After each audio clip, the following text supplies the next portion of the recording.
ஆனா நீடிச்சிருக்கிற விஷயம் அழகு மட்டும் கிடையாது, அதுல கௌரவங்கிற ஒன்னும் அடங்கி இருக்கு. நீ சின்ன குழந்தை மாதிரி பேசுற. ஆமா, நான் நேத்து தானே பிறந்தேன்.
குண்டு, நம்ம டெக்னீஷியன் யாருக்கும் இது கிடைச்சிருக்கு.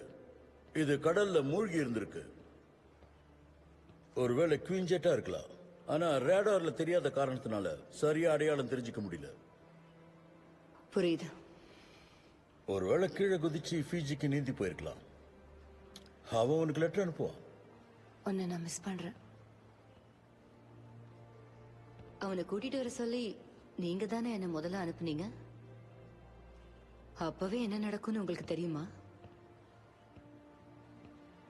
ஒன்னும் சொல்றதுக்கு இல்ல.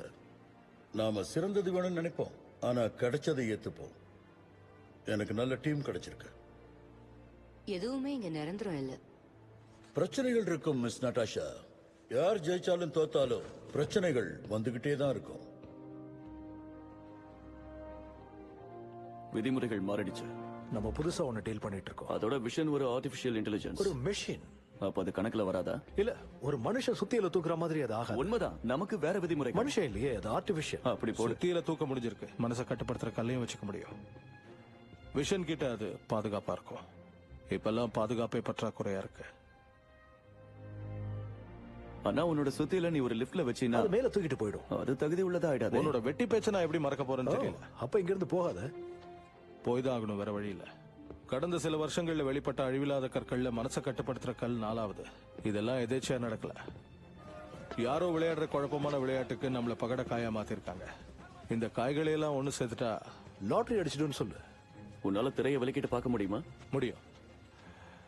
இதோ இதை தவிர மத்த எல்லாத்தையும் என்னால புரிஞ்சுக்க முடியும்.